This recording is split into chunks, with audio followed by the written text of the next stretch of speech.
I knew I needed the rest. I needed the practice. I needed to increase my certainty. And I knew the results were true, honest, and real. So I knew that they would then go out and talk about it. And so for me, it was keep learning, keep my state up. That's fun. You got him up. Whoa. Real effect, ladies and gentlemen. I couldn't have timed that better. Connect Coaching Unplugged. Welcome everybody to the Unplugged podcast, episode number 8 with Connor Healy and Callum Hock. Today we have Pierre Herring, a distinguished certified high performance coach with an exceptional skills that sets him apart in the realms of commercial lending brokerage, renowned for his expertise in navigating the intricacies of CPACE, USDA, BNI, REAP, and the 19003 programs. Pierre is a trailblazer in the world of finance, bringing a wealth of knowledge and success to his clients. With a proven track record in commercial lending, Pierre not only is a seasoned broker, but also a captivating speaker and trainer. His eloquence and mastery of the subject make him a sought-after expert in the industry. Pierre's deep understanding of negotiations, coupled with his proficiency in neuro-linguistics programming and hypnosis, position him as a unique and invaluable resource for those seeking unparalleled guidance in the financial landscape. Pierre Herring is on a journey. It's marked with his commitment to excellence and a passion for empowering others to achieve their high level of potential.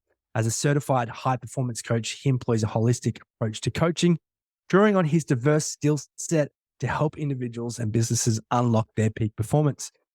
Beyond his professional achievements, Pierre is recognized for his compelling presence as a speaker, leaving audiences inspired and equipped with the tools needed to navigate the complexities of the financial world.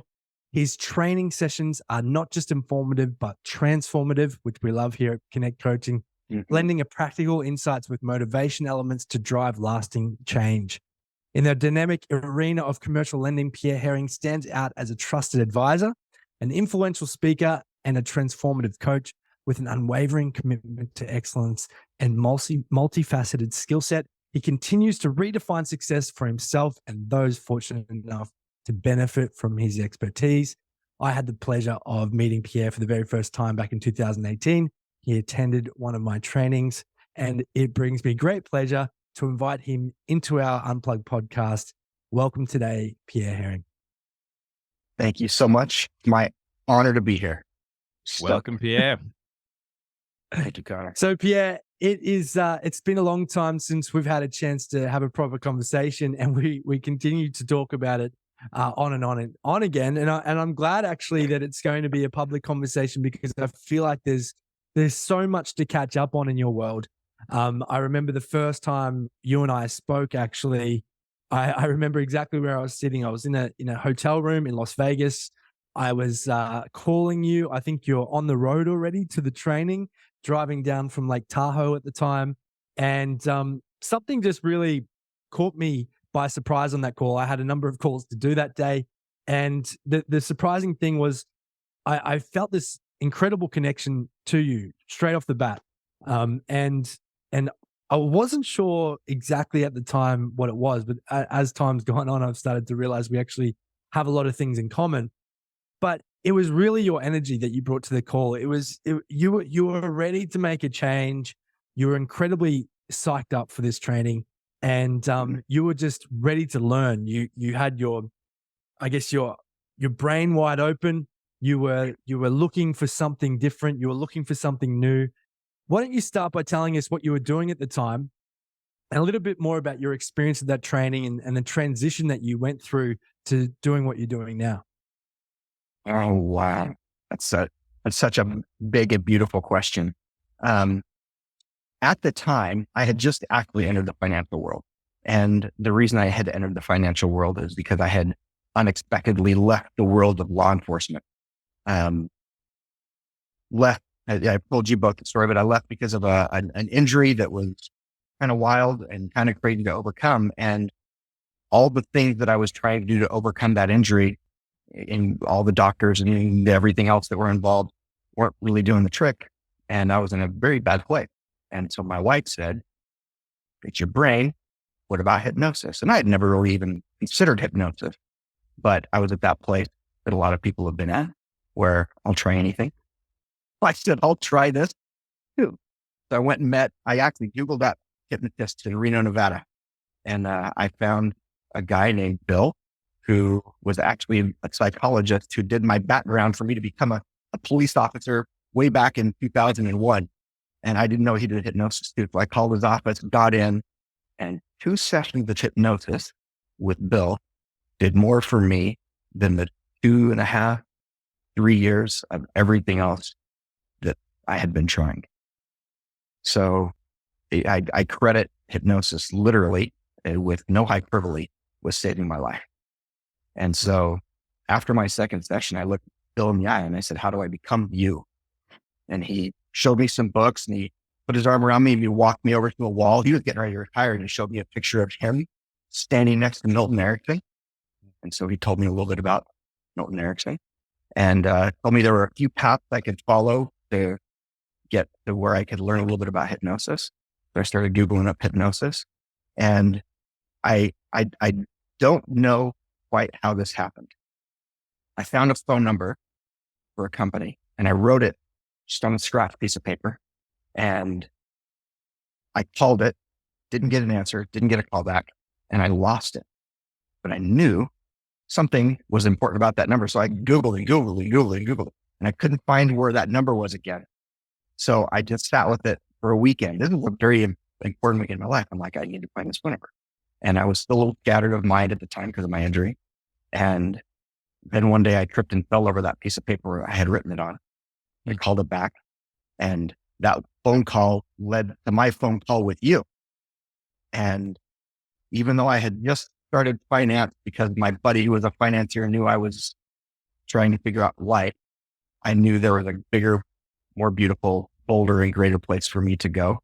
And I had somehow connected with the energy of it already. And so when you called me and I knew I was going to that class and I felt you and your vibe and your presence and your energy and your enthusiasm, I resonated with you instantly. And B, I knew I could trust you because you had the clarity of thought, clarity of presence, and a confidence in the material that I was going to learn. I asked questions, I was curious, and you met all of my curiosity and questions, not just with information. Information's great, but you met it with an energetic component that just it lit me up in a palpable way. And I couldn't wait to get down there. So that's a long answer to your question, but it's all important because that conversation with you was such a pivotal conversation in my life. I couldn't wait to meet you. And when I walked in the room and saw you, yes, I love this guy already. That's brilliant, Pierre. Did you know what you were looking for when you spoke to Callum, or did you have an idea of what, like, did you have a criteria in your head where you were like, I'm looking for this sort of person or this sort of company or this sort of training? Or were you going in blind and it was purely the gut feeling, which came from the energy of the voice, the tonality, the intention behind the words that Callum said? Was that what made the transformation? Or was it the fact that you were looking for something and Callum seemed to fit that criteria? So in a roundabout way, am I saying, were you looking for it, or you just rang up and went, this has just blown my mind. I didn't know that I was looking for this, but now I found it. The latter of the two. If I didn't have the language back then or the understanding of everything we have now, having been through the trainings and the experience, the state, the energy, the future pacing that Callum was doing with me, all the things that were happening, I didn't know I was looking for it. I knew I was expecting magic. I think I was overshooting with my expectations. I was expecting magic. I was way looking beyond what was even possible. And then I found it. That's the thing. I had this crazy bananas hope of what I could expect to find. It's impossible. And then I found it. And it was just the beginning. That's the crazy part too. Even crazier. It was just the beginning.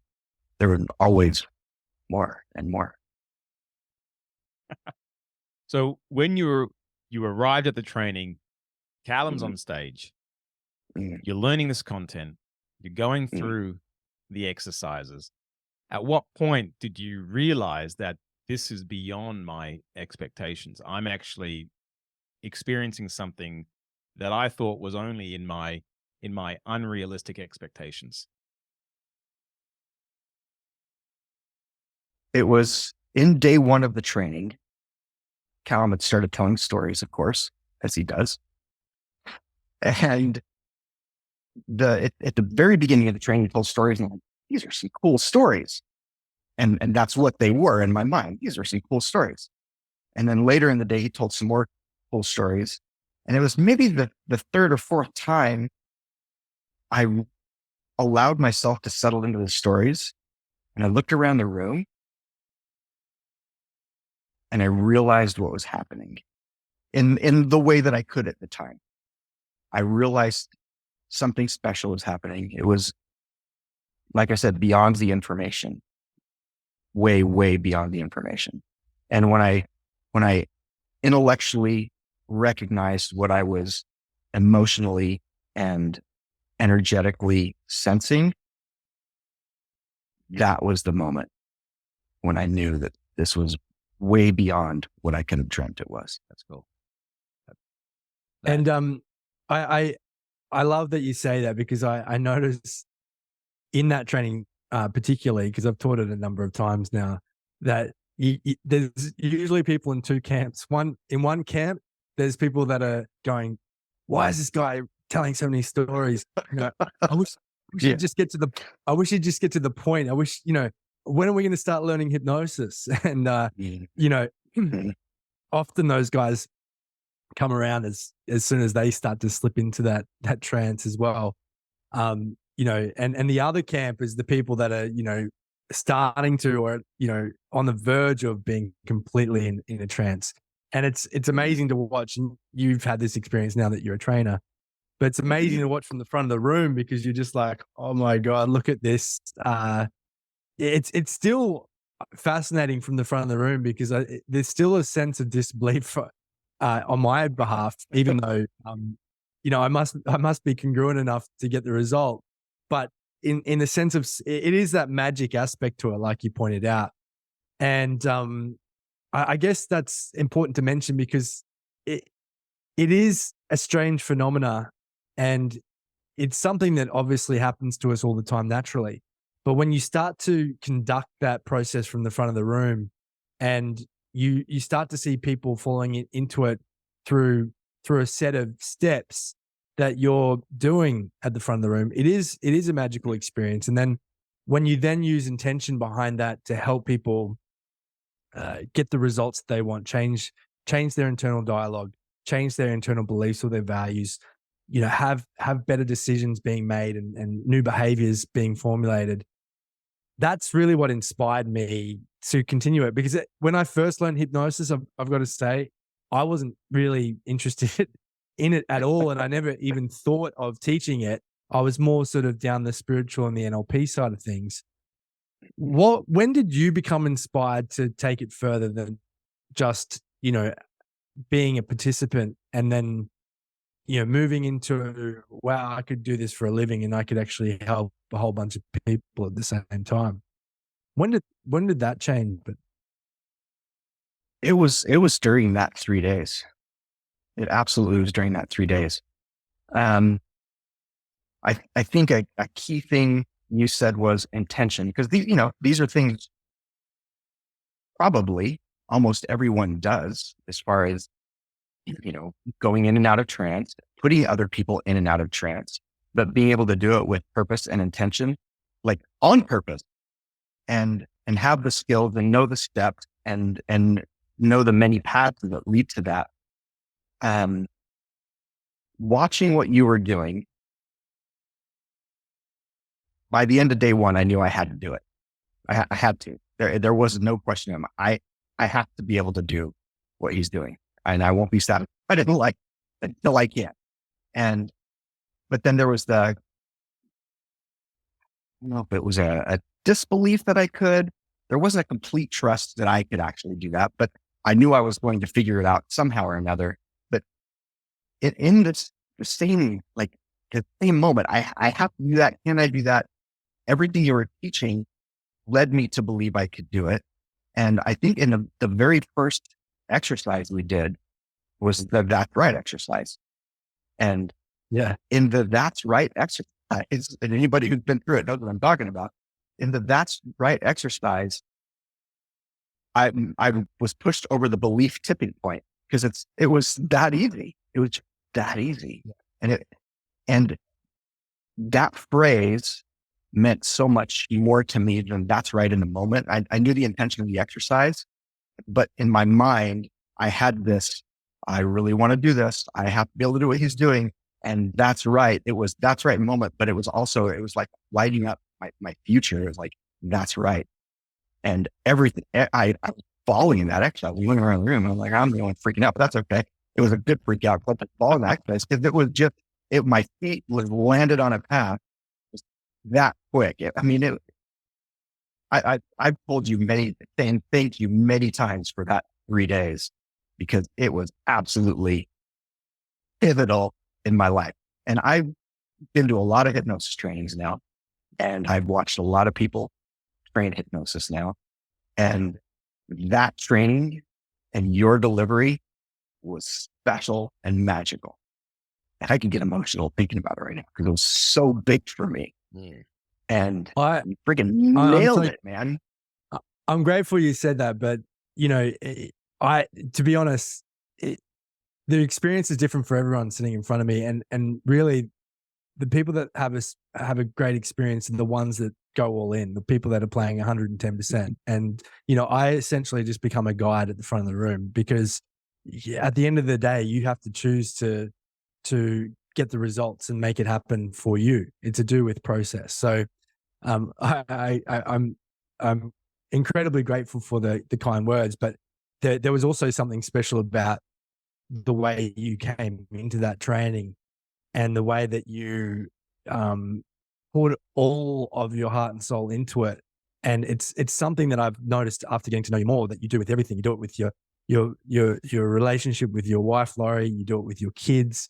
You do it with your community and everybody around you. So the magic's actually in you, and the special ingredient is your approach.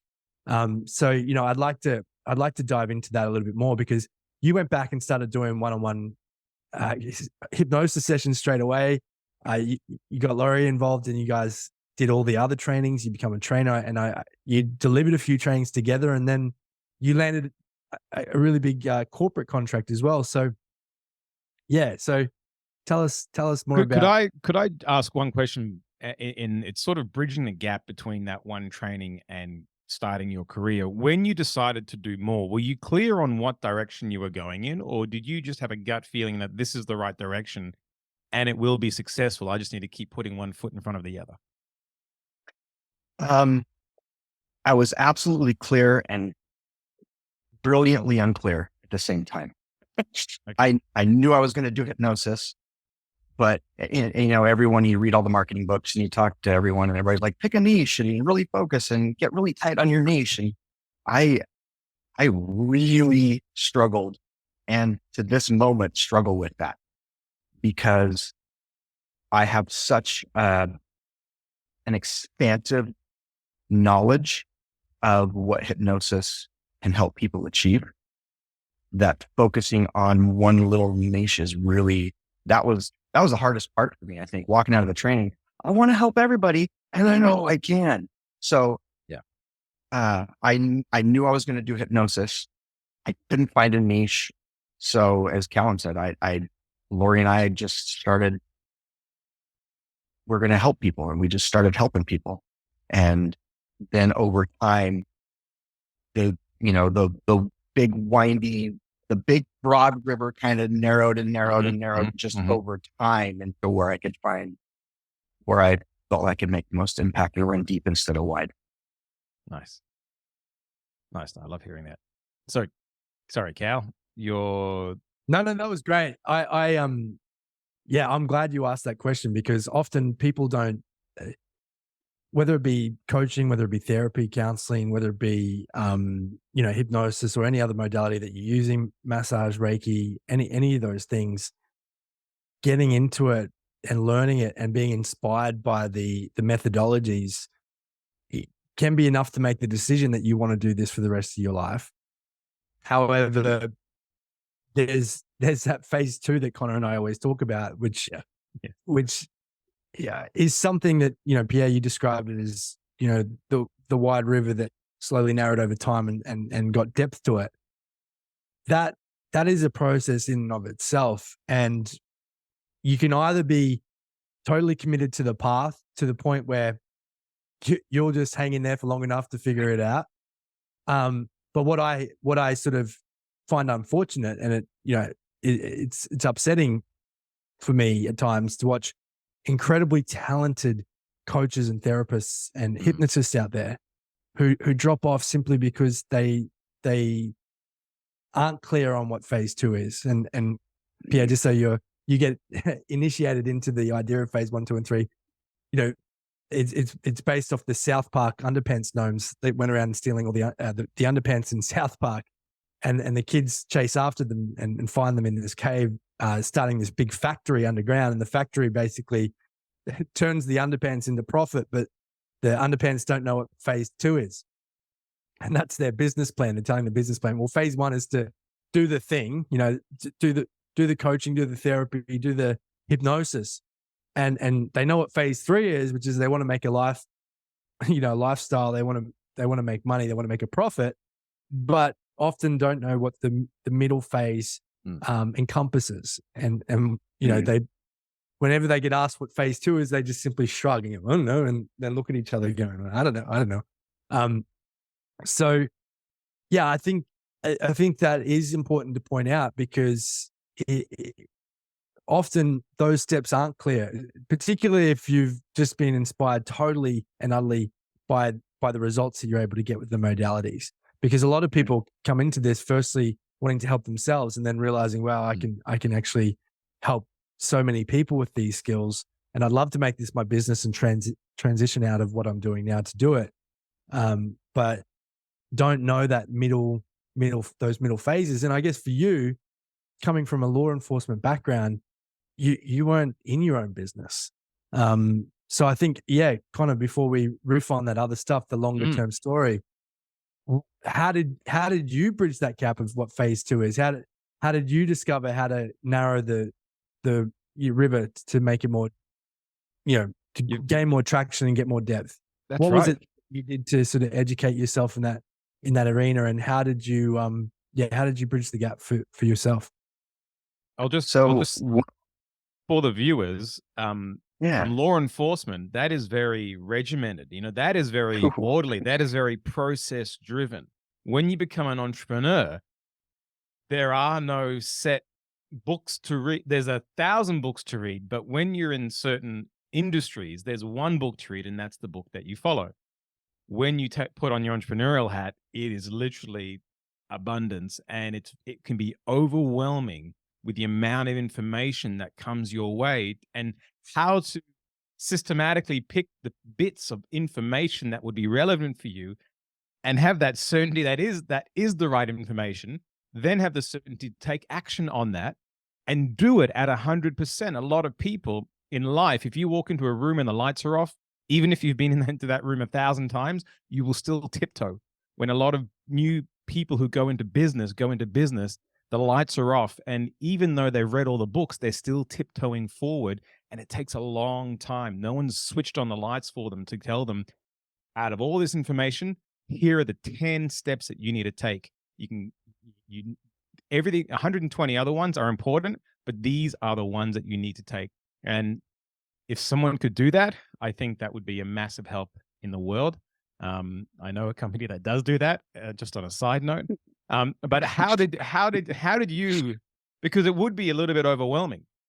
I've been told, I've been given directions on how to do a good job. I've been given directions on what I need to do in order to be successful in my industry, i.e. law enforcement. And then you're now heading off to being an entrepreneur. What was your gauge for how do I know that I'm doing a good job? Or how did you overcome that to, as you said, narrow the river and have that, I guess, Grand Canyon of a business you've created? It's a great question. The first part of that is one of the things I learned in that 3-day training was that one of the, I guess, key indicators that someone is not going to succeed in this field is that they stop learning. So I knew I had to keep learning. So I pursued through many different paths, additional knowledge, insight, models that I could role model. And I wanted to keep learning. And then after that, it's like as soon as we logged in today, the whiteboard behind you, Connor, state behavior result. That's the key. That's the whole key. I knew I had to be in it with the level of commitment and certainty that Callum had in that phone call. I knew I had to carry that into every interaction I had in business. So I had to have that the right state. I had to take some massive action. I wanted to get reps in. So I would see any client for anything because I knew I needed the reps. I needed the practice. I needed to increase my certainty. And I knew the results were true, honest, and real. So I knew that they would then go out and talk about it. And so for me, it was keep learning, keep my state up to, that's fun. You got him out. Oh. Zoom effect, ladies and gentlemen. Well, I couldn't have timed that better. Keep my state in the right place and then take massive action and get in all the reps that I could and then watch the results happen. And the results were important for a couple of reasons. One is people would get results and talk about them. Yeah. The other is I would see the result and it would feed back into my state and my actions. And if I needed to make adjustments because some things weren't working with either my hypnotic processes or my business practices, I could just gauge. And it was just a loop of that. I was going to say, I could draw another arrow from results back up to state. Almost. That's smart, right? Yeah. It was just that over and over again.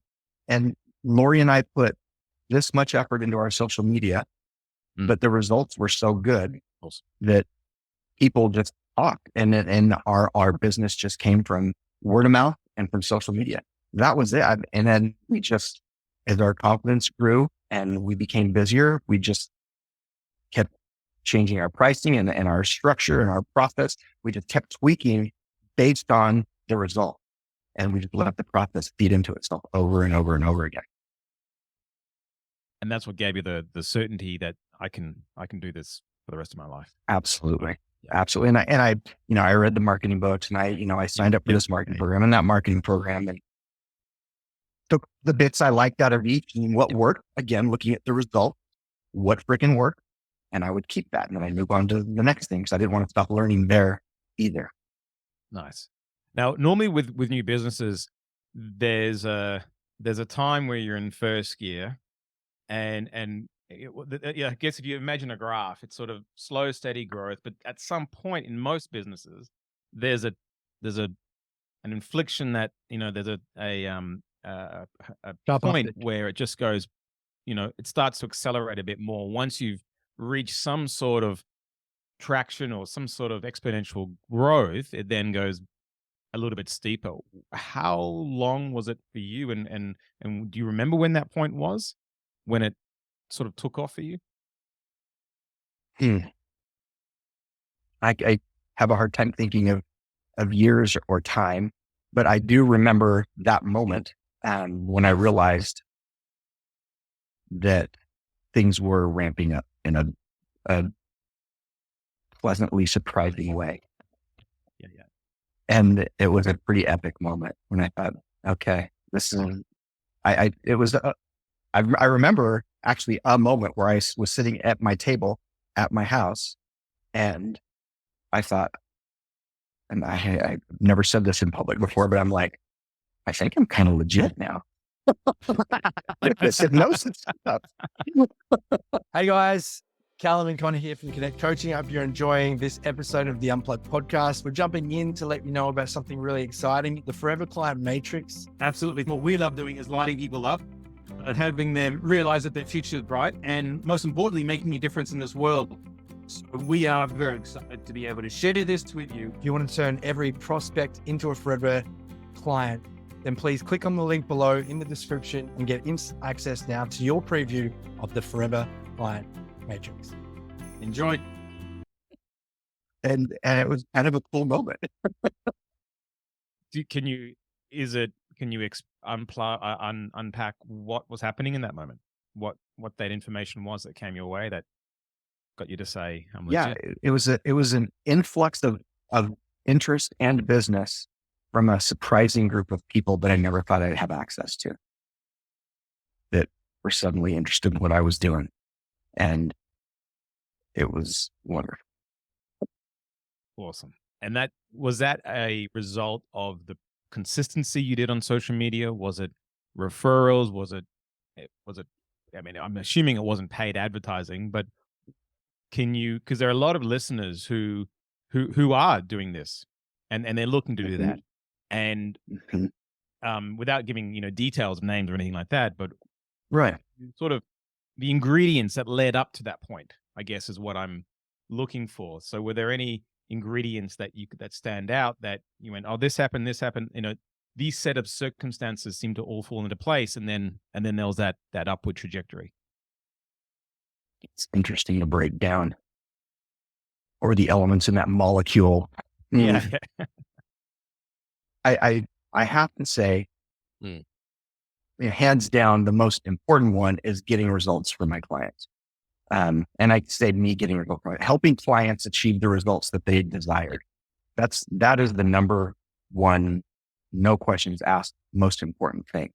Clients would come to me with a desire, and we would flush that desire out, get to the root of it, and work through it. And they would see results. And because of that, they would tell other people. Okay. And and then there's so much into getting results for someone, right? You have to have the skills, the tools, the state behavior. You have to put yourself out there in a way that they even know to begin coming to you. So there's a lot that comes into that. But man, those results do something that nothing else can do. And that was the secret sauce in the whole recipe. I love this. Yeah. This is good. And I'll ask one more specific question. So, and I think I'm really asking for the list. I mean, myself as well. I'm curious, but it helps people control or give certainty as to where their focus should be. So your focus was always on helping as many people. Your focus, I'm not saying it wasn't, but it was there, but your focus has always been on helping more people as opposed to how many people can I get booked in? Oh, goodness. Absolutely. Absolutely. Getting people booked in for me, and this is my personal experience, was a result of helping people get results. Yeah. And that's always what it was. And, they're all the questions that came in my first 3-day course, bring the group up to Callum. Well, how do we get into this? How much do we charge? What do we do? And Lori gave us a beautiful formula. Charge what you're going to charge. This is kind of what I do. And then as you get full, you can increase your rates. And as you get full, you can increase your rates. And it was always about it, more than anything, was just get people and help them get their results. That was all I wanted to do, because that was so much fun. Yeah. It was a blast to have somebody come in with a desire and a goal and an objective and watch it freaking happen. Oh my gosh. Is there anything more magical, really? I mean, I'm asking you two that. Is there anything more magical than that? That is, I mean, I've been doing this for 20 years. Cal's been doing this for 10 years. That's why we love what we do. Yeah, Connor's got a tagline. Connor's got a tagline called "Make a Difference," and there's so much that is underlying that isn't maybe in straight away apparent, but it's why we get so lit up by why we do, and why throughout the year when times get tough, when we need that extra boost, we just go and call someone that we've helped before, and that is the fuel that keeps our fire raging and burning inside, is going back sometimes and having those conversations with people and hearing even like your story at the start of this.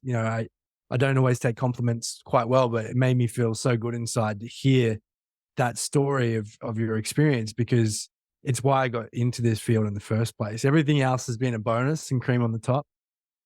But my initial motivation for getting into this, it was to do everything I could to help as many people as I could. And that I had a natural innate ability to do that before I learned any specific modalities. And I was in search of something that was going to allow me to do it professionally. And that's what got me into the field of NLP and hypnosis to begin with. And now is a huge driver for me. And I know Connor's the same, to help people in those that have those modalities, whether it doesn't necessarily have to be NLP or hypnosis. It could be any modality. It could be any alternative or holistic, type approach to helping human beings. We want to help those guys with their business, because we know if they're successful in their business, they get that phase 2 down pat, then their ripple effect is going to be much larger, and they're going to be able to have a greater impact and help more people get results. And we see that as one of the biggest gaps between, the great trainer or the great coach, the great therapist, and them doing it long term in a sustainable way is the phase 2, is the business side of it. And that's now our new mission, because we can have a bigger impact on this planet by helping them with that phase 2, because we can create all these amazing institutes and companies and businesses out there that can really make a difference. And that's where Connor's Make a Difference comes from. So yeah, it's my North Star. So when in business and in life, forget business, life, things, sometimes the waves are a little higher than they normally are. Or maybe the fog is a little thicker than it normally is. But that little tagline of Make a Difference is like our North Star. So it doesn't matter how foggy it is, I can see that North Star through that. And that's what keeps us on track with why we do what we do, because we're going to be challenged. Every time we set a goal that's outside of our current results right now, it will force us out of our comfort zone.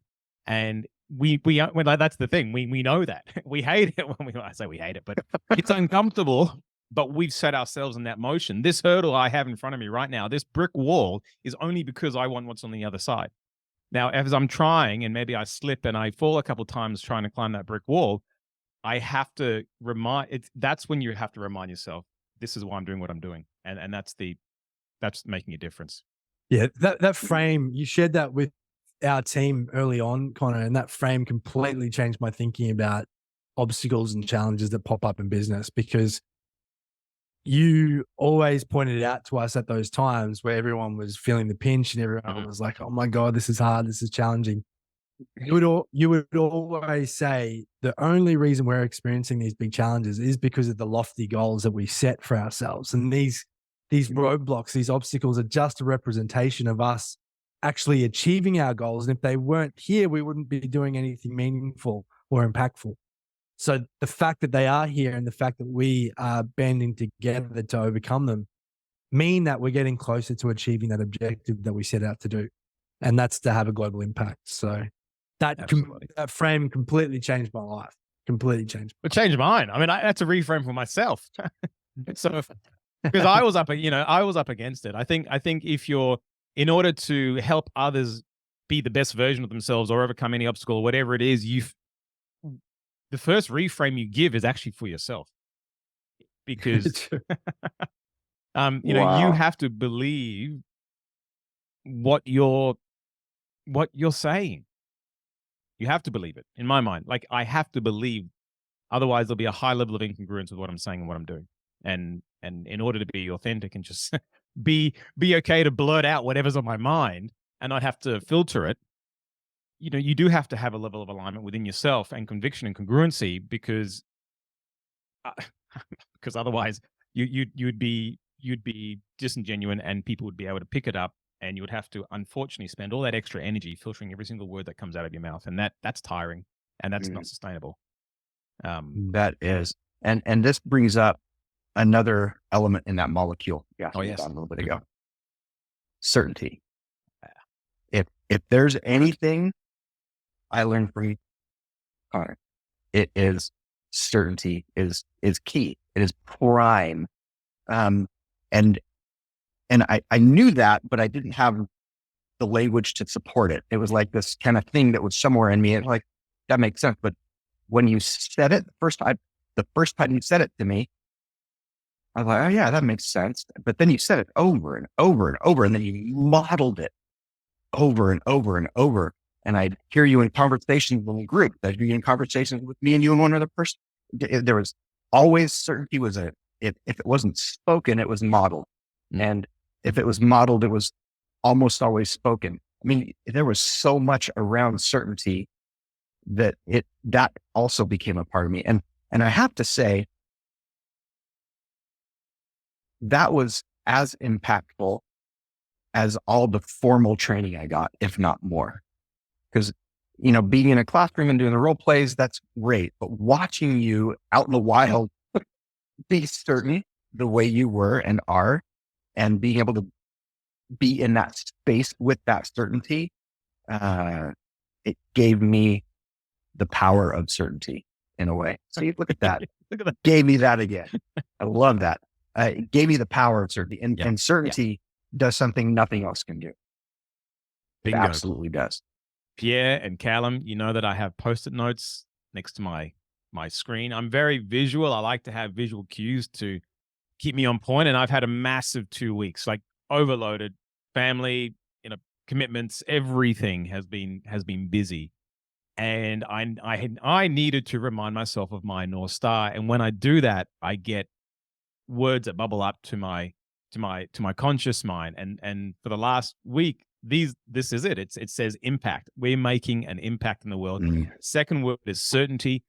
Third is help others impact more. And that's how we make a difference. So that this was my notes from Monday to keep my North Star intact and to keep me on track with why we're doing, because the last 2 weeks has just been overloaded. Like, I have not had much spare time at all. So I do that. And as a result, that's one of the ways that certainty is drilled in. And when, gosh, I was in a role for 19. It's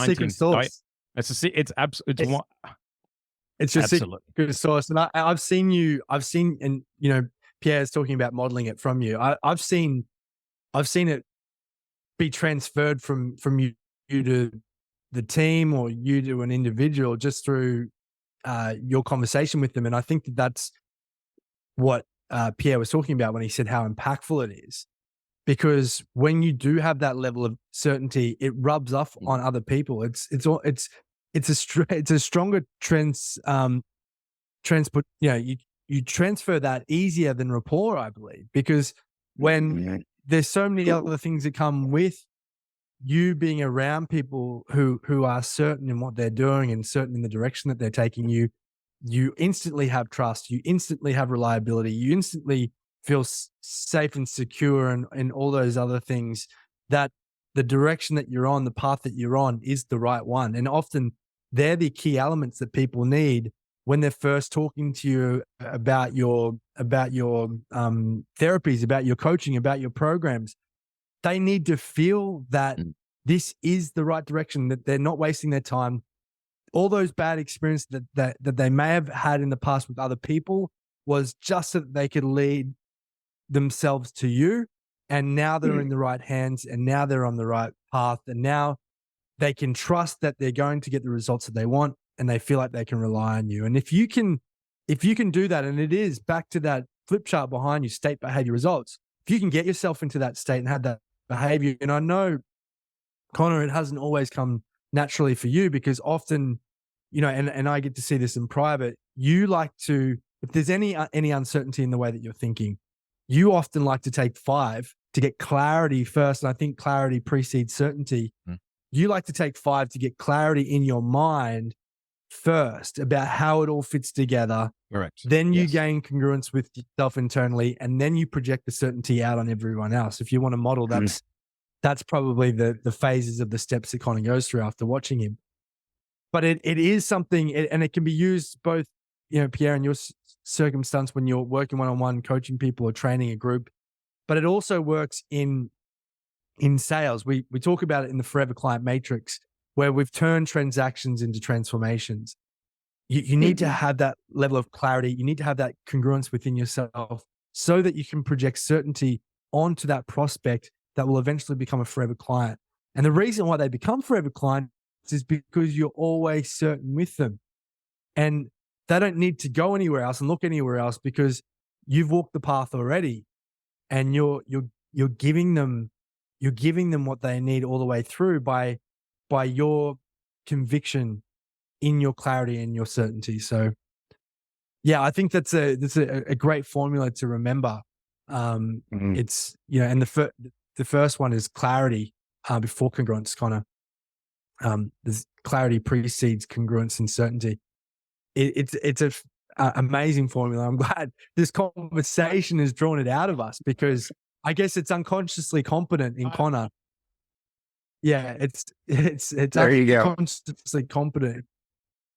This is great. But it's something that we live by that. That's what we live by. And it's taken this conversation to really make it conscious, but we live by that. That's one of the biggest keys to our success. I definitely saw that in my father, who was a great businessman and a great relationship builder. It's something that aligned me very quickly when I first started working with Connor. And it's what I look for in a leader or a mentor. If I'm ever going to look to someone for the information or the results that I need, they must have clarity. They must have congruence. They must have certainty, because without that, what goes on internally for the other person, because uncertainty creates, unfortunately, and this is the flip side to that equation, uncertainty breeds more uncertainty. And when you're uncertain, you create also confusion, and you can't hope to get people results when they're in a state of confusion. Uncertainty could create a level of incongruence. Mm-hmm. Yeah. Which the opposite of clarity is confusion. Yeah. Is confusion, right? Yeah. So that's the inverse of it. Hang on. You were saying this. We invited Pierre onto this podcast. Maybe Pierre's the one who it's actually his podcast. And we're the Pierre's now the teacher. We're the student. Not at all. No, this is great. This is great. I love it. And you're talking about how this works working with clients and working in sales. Well, Connor, I like you, and I even picked this up from you. I put notes up and I put things in my notebook, and I'll put my notebook up where I can see it. I was working on some big deals over the last couple of weeks. It's been kind of bananas for me. And then in my mind, I'm getting what we call deal merge, where like that deal or the other deal. And I was getting a little muddy in thought. And so this is what I wrote in my notebook on Monday, is know where we are and have a clear next step, because I lack certainty. So this has been sitting right here for me to see all week long. And I tell you, it's Thursday and I'm in a much better place, because now I know exactly where I am in every deal. I have a very clear next step in every one of them. And I sleep better at night. Yes. And I get better results for myself, for the people and the people can get the results they want. And it's just so anchor the whole situation. Nice. So this is amazing. Thank you for the conversation prompts, Pierre. Likewise. Evolve through your journey. So I think this segue started off with Callum asking sort of the next step as to where you are now, and then we sort of went on a bit of a detour. So should we? What was that original question you asked, Pierre, Cal? It fascinates me because there's a few people that were in that training, because I think Dominic Bertoncini was in that training as well. Yes, he was. We had him on 8 weeks ago, 2 months ago, and he also used the analogy of you got to get your reps up. In terms of did he really? Oh, that's funny. Yeah. He absolutely said that, and he definitely got the reps up, and so did Jude. Oh yeah. It was an interesting training because there was a couple of really big go-getters in that class, people that were just like ready. They were ready, and it may have been, it may have been the moment in time. I'm not sure, or maybe it was the projections of the sales team at the time. But there was a lot, and I'm talking in terms of people who made something out of it. There was a large percentage of people in that training that really picked the ball up and ran with it. And Dominic was definitely one of those. You for sure are another one. So I guess what fascinates me about his journey, and I'll compare it to yours, because it just felt like it was in fast forward. It just felt like you guys were just, you were at the training, and people say, oh, what can you learn in 3 days?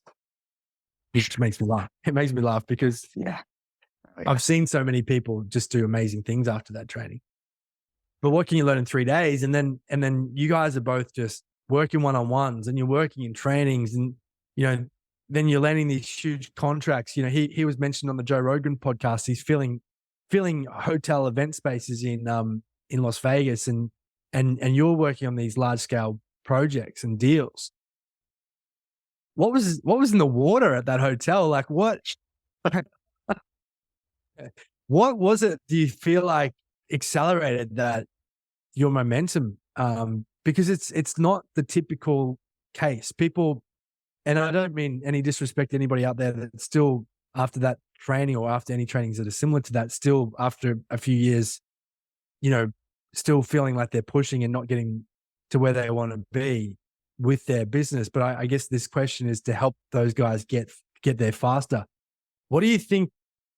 And maybe we've spoken about some of those things already, but was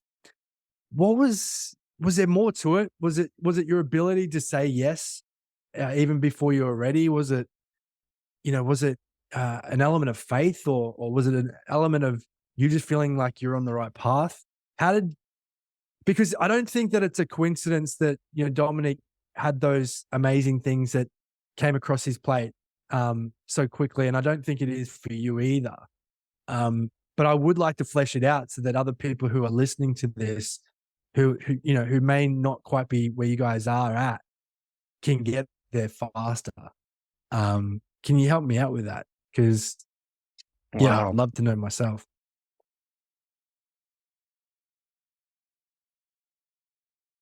Maybe it was the suggestions and hypnosis. Maybe I need to go back through my notes.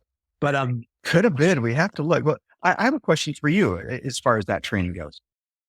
And I complimented you on the training, and you already acknowledged even maybe aren't wonderful at accepting compliment. But what would happen if you took a moment to reflect on the facts because of the results that you put on a training that had these results? Like what does that mean to you, and what does that do for you and your state behavior to see the results, and how does that affect your certainty? Like, what does it mean to you when you consider all that? Yeah. Another super grandiose question, because, I kind of have to rewind the clock to when I was quite young and feeling like, didn't feel like I was kind of from it seems weird, but I was looking at the moon just thinking, what am I doing here? I explain it to people as like that first moment as a child when maybe you become like properly self-aware, like you get past that age 7 point, and all of a sudden you're not just this little unconscious mind running around, but you're like the conscious mind has developed enough for you to go, oh wait, I'm separate from all this stuff. Right. And I started asking those deep questions about what life is, what reality is, what my purpose is, all those sorts of things. Fast forward that story to, traveling around the world through South and Central America, living in London, traveling around Europe.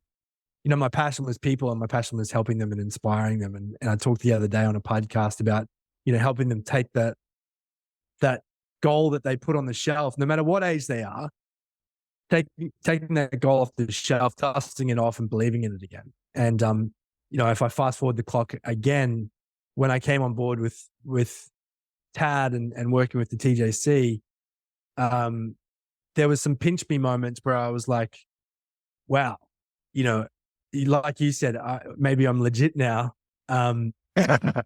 There are a couple of pinch me moments where I was like, am I actually doing this? And I think that 3-day hypnosis training that you're talking about was the second training that I taught in the United States. And I think the first time I went over to the United States, I was like, wow, this is like, this is a great one-off. You know what I mean? This is Right. pretty cool. Because I remember when Tad rang me to ask me to start to train for them, it was literally, I was single, living in Bondi Beach. And if anyone knows Bondi Beach and the culture down there, you know what's going on New Year's Day. It was New Year's Day. Tad rang, and I literally wasn't going to answer the call. And I did answer the call, and he goes, "Hey, Callum, I need you to run 3 trainings for me." And I was like, "Yeah, okay, yes." And he said, "Great, you've got a month to prepare." And I was like, "Oh my God, what did I just do?" and that was a moment that I said yes to, and probably if you talk about state behavior and results, I wasn't in the best state at the time, but I knew, I knew enough to say yes. I'd read, Richard Branson's book, Screw It, Let's Do It. And I knew enough to say yes to that opportunity. But it was like, I looked back when I flew over to the States the first time, then when I flew over the States the second time to teach that training that you were at, I was on the flight on the way over, and it might have even been before I got on the plane. I was like, wow, I am actually living the life that I had written down on a piece of paper back when I first got started in my coaching career. This is like, wow, international trainer, being the coach behind the coach, the trainer behind the trainers. I was also at the time coaching and mentoring, hundreds of trainers every year as they came through into the trainers training. And, I'm flying to the United States. I'm being put up in hotels, and my flights are being paid for, and all that seems, like, it's all the cream on top, but it was kind of like also a reflection of, what was being given back to me for all of my hard work. And that meant a lot to me at the time. It kind of meant to me that, like, it was all worth it, because there was a bunch of sacrifices that I had to make along the way. There was a bunch of, people, for better or worse, that I had to leave behind along that way. There are a lot of me's that I had to leave behind along that journey. Right. And I got so much out of those calls that I made before the training, more so than sometimes even in the training, because when I called people, I was acutely aware of the transformation that was about to occur for them. I was acutely aware of what was in store for them over the next couple of days. And I was very confident in my results because I'd run the training a number of times in Australia. And so when I had those calls before, and I made a point of really digging in on those calls to finding out, not just reciting and remembering and then saying the same talk tracks out over and over and over again. But I always made a point of really plugging in and tapping into the person on the other end of the phone and their story and where they came from and what they wanted out of it and what their goals were. And I really put them at the center of the whole experience. I really put them at the center of the weekend. So my focus on those calls was to help them walk in on day one like they were the only person attending the training. Like I was rolling out the red carpet specifically for them. And like when we shook hands for the first time, they were shaking hands with an old friend that had their best interests at heart. So I guess to answer your question, when I got up on stage, it was the privilege of standing in front of those people was important to me, because it was the recognition that all my hard work and sacrifices, where I literally, I was, busting my bum to quit smoking clients. I was struggling to find people in the beginning. I had, 2 people at my first training. I had 3 at my second, 3 at my third. I think I had 5 at my 4th training, to now having 40, 50 and sometimes up to 80, 100 people in front of me. It was recognition of that hard work. And then from that, a belief that if someone from a small town in central Queensland that had only 6,000 people in it, where the best option for you was to either go to uni and get out of there or get a trade or go to the mines. If that guy that lived in that world could now be on a stage in Las Vegas in front of all these people, helping them to create change, then I had an absolute belief in my head that anyone sitting in front of me, no matter what their background was, could do exactly the same thing. And it was that belief and I guess that certainty, that congruence within myself that if I could do it, they could too. I think that there was a transfer of that from me to them in that training. And I feel like not just in the training, but on the call. And then also I'm always committed to the lifetime support that I give afterwards, which means that even after the transaction is finished and it's done, they've paid their money and they don't owe me nothing anymore. I still make time for people on the phone. I still make time for people who are wanting to continue their growth and wanting to continue to learn more.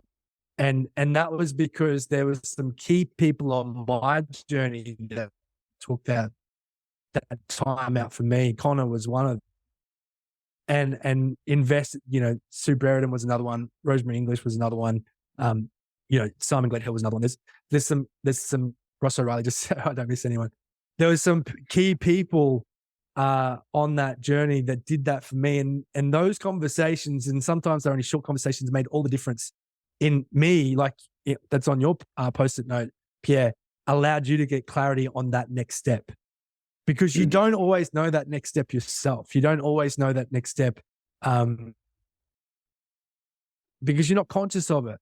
And like you discovered, you need to go and find the information. You need to go and sort through the information to get it. And that can come from your own research, but it can come to you a lot faster from people who have already walked the path. And I was lucky enough to have a lot of those people step in at crucial moments for me to help me get to that next step. So I guess in a lot of ways, it's that transfer of experience, but it's also that need and that want to pay it forward and have everyone's best intentions at heart to help them to get where they want to be. I hope that answers your question. Right. Yeah, that's interesting. I'm thinking, so the secret sauce in that training, I think a big part of it was because the two big key figures that stick out in my head there are you and Laura. The two of you collectively had a belief that we as the attendees could take that information, take that experience and go out and do something with it. I know that both of you believed that. And so I think that belief transferred on to me, and I had a massive desire to help people. I mean, I came from law enforcement. I couldn't do that anymore because of my injury, but I still wanted to have that level of impact in other people's lives. And this was a beautiful tool to do that. I got the tool. I believed in me and somebody who knows what they're doing. I mean, because you were the grand poobah, my great authority figure in all of hypnosis, all the world of hypnosis at that time is freaking Callum. And Callum thinks I can go do this. I think I can go do this. By God, I'm going to go do this. Go do it. And so I went out and started doing it. So speaking of, I took that. Yeah. I took that quote by Andre Weizenhofer very seriously. The quote, and it dawned on me when I read it for the first time. It sort of just was like this realization of what hypnosis actually is. He said that the client in hypnosis will not actualize what the hypnotherapist does not believe to be true or possible. And I took that like literally. So, for me, if I was having that privilege of being able to get up in front of everyone, then by God, I'm going to believe in every single one of them, regardless of how they present themselves. And I say this in when I was teaching that training, I used to say, if someone comes to you for quit smoking and they want to quit smoking and they're 100% ready to quit smoking and they're going to pay you to take them through the process, and they come with nicotine stained fingernails, their beard and whiskers have all got nicotine stains all over here. You can smell the stench of cigarettes on their clothing. And you have any doubt in your mind that person is able to become a breather of fresh air for the rest of their life, then do that person a favor and refer them to someone who does believe it. Mm-hmm. And that's how seriously I took that. And I took that into my training when I present in front of people. And I take that into everything that we do here at Connect as well. And it shows. Absolutely. It's so there. Pierre, it's real. Here we are 4 or 5 years later. Yes. Tell us what you're doing now and how you're influencing, impacting people with hypnosis. Are you still seeing people one-on-one? Are you taking on, you said you had all these deals overload. Without giving details, what's Right. sort of, where does this take you? So my day-to-day now chiefly is in the world of finance, brokering deals in the energy sector, projects like renewable diesel plants, renewable aviation fuel, taking landfill gas and converting it to energy. I mean, there's so many just mind-blowing projects that I have exposure to now that I really love it. We're saving the atmosphere from thousands of metric tons of carbon, and we're creating thousands of jobs through these deals that I get to be a part of. So it's an honor, and I feel really fortunate to be able to do this. And with the people that I work with, they all know where I come from with my high-performance coaching, my hypnosis, my NLP. And so amongst a pretty small group of people, whenever there are issues or things or goals or objectives or concerns, I do work with the executive components of these organizations and help them in private sessions. So I'd say that's probably 10 or 15% of what I do now is those kind of one-on-ones. And the rest of my time is structuring and working through these deals. And to say that my hypnosis and NLP skills play a role in that would be a massive understatement. It is major to have this skill set. Even if all I got out of it was to be able to enter a meeting with a bunch of important people whose names you read in the news and come in with a clear certainty and state and go into that room and be able to do, if that's the only thing I'd learned, man, it would make a massive difference. But I have the language skills, I have the negotiation skills, I have the group guidance skills, I have the individual, being able to understand and inquire, have all the skills that came with all the hypnosis and NLP and everything else that I've been studying, that it makes what I do fun because I can come in with confidence no matter the situation. Boom. Yeah. Just like that. It's it just strikes me. I think it's 2024 and at the start of 2024, and you did that training back at the start of 2018. I think it just feels like you're in a rocket ship, and it's exciting, really, really exciting. I feel like we could probably talk to you forever, and I'd love to have you back and maybe bring Laurie in next time. And yes. Oh, that'd be great. Talk to both of you and because you guys, there's so much great to energy. what you guys do.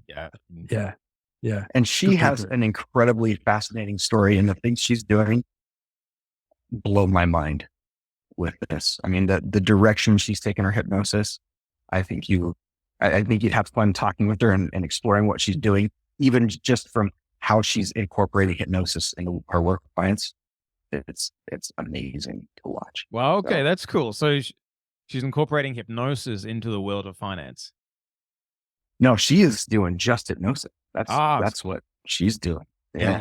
It's amazing. Yeah, cool. Yeah. Brilliant. Well, Pierre, I'll stop the Facebook Live transmission. Bye, everyone. Thank you very much for being here. If you stay on, we'll have a bit of a chat to thank you afterwards. Thank you for watching. Thank you, everyone, for tuning in. Before we cut it, though, we do release these podcasts on YouTube as well. So jump on YouTube to Connect Coaching is the name of the YouTube page. Please like and subscribe, and also turn on your notifications so that you can get the latest edits and updates from the Unplugged podcast. Thank you for Pierre for being here, but also thank you very much, Connor. Some great questions today, and I really think that it's going to help our community and everybody that listens to this. So thank you, guys. Thank you all. Thank you. It's a blast. Hey guys, Callum and Connor here from Connect Coaching. I hope you're enjoying this episode of the Unplugged podcast. We're jumping in to let you know about something really exciting. If you are a practitioner, a coach, or a trainer in the alternative therapy modality space, the Forever Client Matrix is something that we've modeled in the last 30 combined years, both Connor and my experience. And we've turned it into a 2-day intensive, and we want to give you a preview of that Forever Client Matrix. Absolutely. We want to make the bar for them to enter into that program very, very low and have them get incredible results. I've sold about $40 million worth, and together we've sold about $100 million worth with our teams. That's right. We believe that trust and reliability is the currency of the future. So if you want to turn every transaction into a transformational experience, if you want to turn every prospect into a forever client, then please click on the link below in the description and get instant access now to your preview of the Forever Client Matrix. Enjoy.